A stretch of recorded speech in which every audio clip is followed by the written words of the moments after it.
C'est dans l'art, dit-on, que résiderait la plus belle part de notre humanité. Et c'est il y a environ 30 000 ans qu'il serait apparu. Né de l'esprit et des mains de notre ancêtre Homo sapiens. Ce paradigme profondément ancré n'a jamais été remis en question jusqu'à présent. Mais sur les bords de la Loire, en Touraine, une récente découverte va peut-être faire vaciller ces certitudes. Au fond d'une grotte inconnue, nommée la Roche-Cotard, une équipe de préhistoriens venus du monde entier mène une enquête confidentielle. Ils ont identifié de surprenantes gravures qui semblent venir du fond des âges. On est tout de suite interpellé parce qu'en fait, ça ne correspond pas du tout à ce qu'on connaît des abris ou des grottes ornées qu'on étudie jusqu'à présent. C'est un type de graphisme qu'on n'a pas répertorié jusqu'à présent. On a quelque chose qui ne colle pas avec nos références. Sur ces mystérieuses gravures, qui pourraient bouleverser ce que l'on pensait savoir sur les origines de l'art.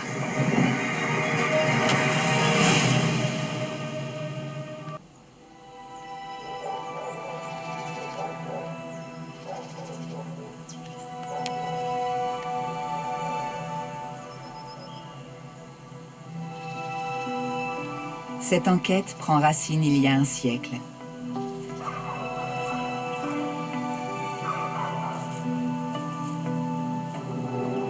Lorsqu'il part à la chasse ce matin-là dans son parc privé de la Roche-Cotard, François Dachon, le propriétaire des lieux, est loin d'imaginer ce qui l'attend.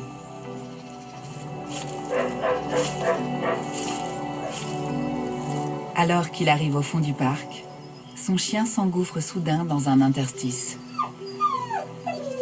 Ne le voyant pas ressortir, il tente d'élargir ce qui semble être l'entrée d'un terrier.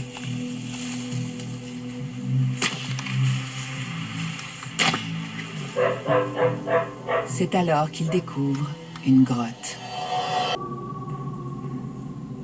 Une cavité naturelle de plus de 40 mètres de long, creusée dans le tuffeau, une roche très tendre.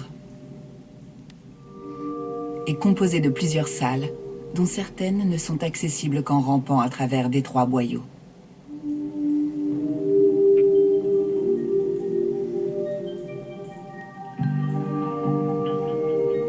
Mais à l'époque, il ne prend pas réellement conscience de la portée de sa découverte. Et cette grotte retombe dans l'oubli. « 60 ans plus tard, un tout jeune préhistorien nommé Jean-Claude Marquet apprend l'existence de cette grotte dans une ancienne publication. Elle n'a encore jamais été étudiée. Intrigué, il obtient l'autorisation d'y pénétrer.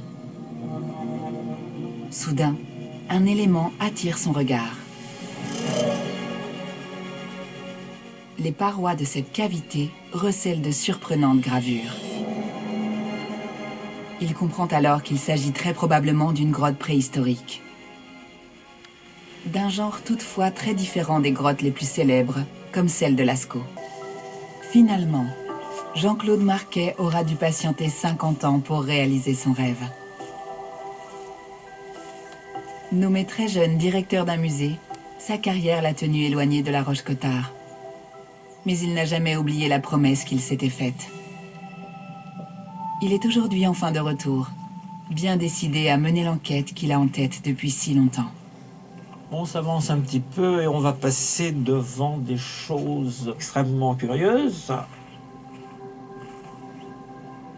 Il a monté une équipe pluridisciplinaire pour tenter de lever le voile sur les mystérieux tracés qu'il a découverts.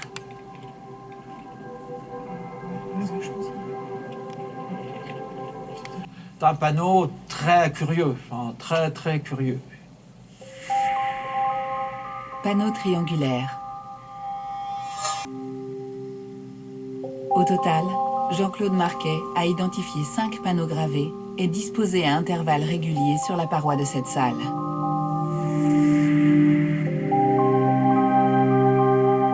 Auquel s'ajoute, dans une autre partie de la grotte, un panneau qui semble différent et qui présentent des sortes de losanges.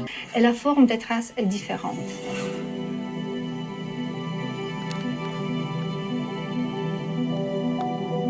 Alors non, on est sûr que ce sont des traces pas faites par ours des cavernes ou une autre espèce d'animal. C'est trop organisé, c'est symétrique, c'est rythmique.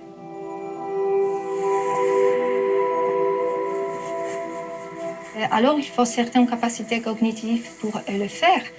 Choisir l'endroit, utiliser la lumière et après trouver ce rythme. Pas trop fort, pas trop faible, que ce soit visible, hein, pas trop grand. Alors il y a plein d'éléments qui le montrent qu'il y a une organisation. Donc c'est fait par l'homme. Cette expertise, je me rappelle très bien, on était 4 ou 5. Et donc, souvent, les experts, on est un petit peu en retrait, on attend que l'un se prononce, mais on est tous tombés très très vite d'accord qu'il s'agit bien de tracés d'origine humaine.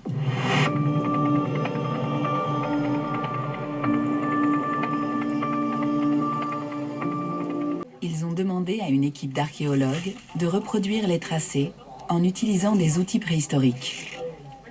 Des pointes en bois, des pointes en silex. Mit 3 Fingern, wie du das hältst. Du hältst mit 3 Fingern. Ou tout simplement l'extrémité des doigts. Striche. On est presque sûr qu'il était fait avec les doigts. Parce que vraiment, c'est tellement fragile, le paroi, quand on le touche, on peut faire déjà des traces. Quand on expérimente avec le doigt, on retrouve exactement le même type de traces, des traces en forme de U. Donc, ce sont des tracés digitaux. Ces tracés digitaux gravés sur les parois évoquent aux préhistoriens une forme d'art abstrait. À ce jour, on estime que l'art est apparu il y a environ 30 000 ans. C'est à cette époque qu'Homo sapiens, notre ancêtre, a commencé à peindre de grandes fresques figuratives représentant des animaux.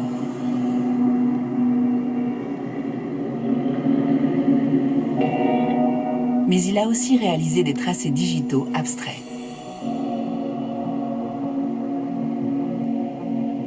Les tracés de la Roche-Cotard auraient-ils été réalisés eux aussi par Homo sapiens?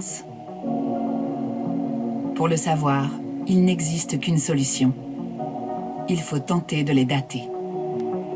Quand j'ai été appelé pour participer à cette étude, j'étais à la fois très enthousiaste et intrigué, et j'avais très envie d'essayer de participer à cette étude, et en même temps un peu sceptique, parce qu'a priori, dater des parois gravées, on ne sait pas faire aujourd'hui. Dans les grottes, en règle générale, c'est d'ailleurs un enjeu très important, on n'a pas de moyens pour dater directement des œuvres. Si on a des dessins, par exemple, faits au charbon, c'est l'idéal, on va pouvoir dater par la méthode du carbone 14. Ici, ce n'est pas le cas.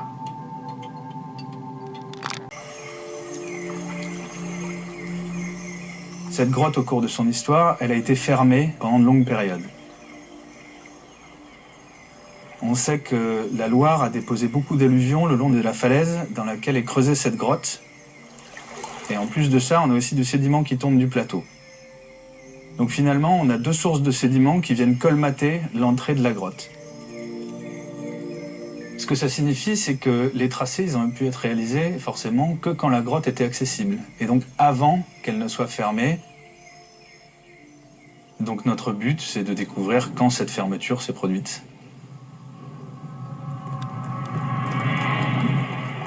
Zone que des hommes auraient pu encore se faufiler avant que la grotte ne soit complètement refermée. Les rayons du soleil passaient par cette ouverture et éclairaient la paroi. D'après les physiciennes danoises, certains minéraux contenus dans cette paroi, le quartz et le feldspath, sont sensibles à la lumière, et ce sur plusieurs centimètres de profondeur. Car sur de longues durées, plusieurs millénaires, les rayons du soleil parviennent à pénétrer dans ce type de paroi tendre. Le moment où la paroi a cessé d'être éclairée aurait été enregistré par ces minéraux. Et il est possible qu'ils aient conservé cet enregistrement jusqu'à aujourd'hui. Ce sont donc ces minéraux qui intéressent les physiciennes. Ce sont eux qui pourraient permettre de savoir quand la fermeture de la grotte a eu lieu.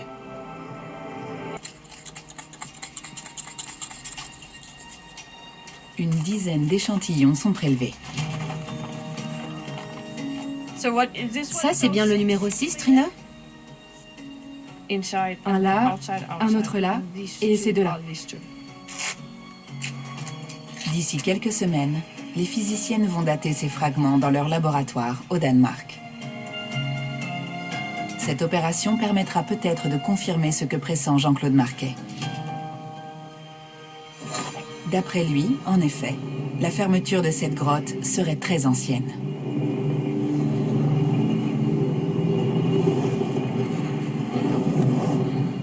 Lors de fouilles menées à l'entrée de la grotte, il a découvert ce matériel archéologique. Il s'agirait d'outils caractéristiques d'une période bien précise de la préhistoire. Mais ce qui intéresse le plus Dorota Wojciak, c'est que cet outil présente des caractéristiques bien spécifiques qu'elle peut faire parler grâce à de l'archéologie expérimentale. Elle a tenté de reproduire cet objet à partir d'un bloc de silex et en utilisant des répliques d'outils issus de la préhistoire.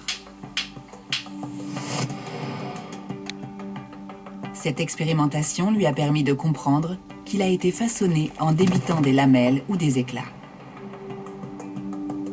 Or, cette technique, d'après les archéologues, est caractéristique d'une espèce humaine bien particulière qui n'est pas Homo sapiens. Et ça, c'est une technique qu'on appelle débitage lévallois. Et c'est caractéristique de l'homme des Néandertals. Ce sont des Néandertaliens qui ont fabriqué ça. Mais alors, est-ce que ce sont ces Néandertaliens qui auraient gravé ces motifs sur les parois? C'est ce que les indices collectés laissent penser. Pour nous, c'est très fort en tant que préhistorien, parce que personne jusqu'à présent n'aurait pu imaginer que Néandertal était capable de telles manifestations symboliques.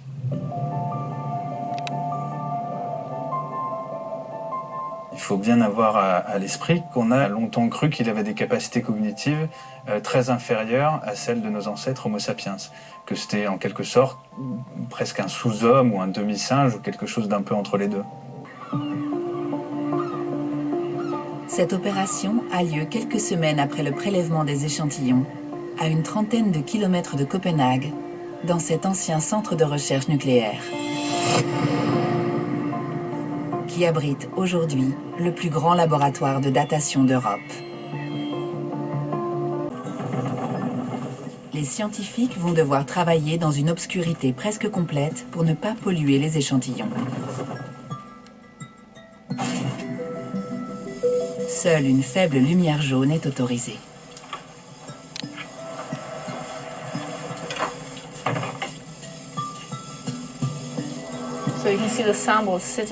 Tu vois, j'ai placé l'échantillon ici. J'ai démarré sa découpe ce matin. En fait, c'est ce fil qui coupe la roche. Un peu comme s'il coupait dans du beurre.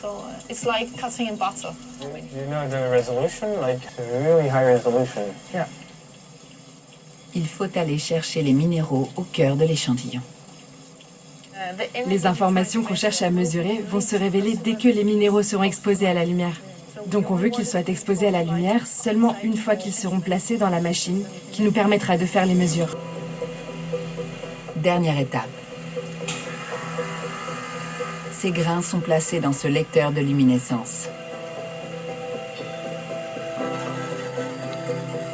À l'intérieur, ils sont stimulés par une impulsion lumineuse qui devrait avoir pour effet de libérer l'information qu'ils contiennent. Là, vous voyez, la courbe a l'air parfaite. Vraiment parfaite. Right. C'est plus ancien que ce qu'on imaginait. Ok. That's what it is. C'est génial. Et là, surprise, on tombe sur des datations qui nous ramènent à environ 60 000 ans dans le passé.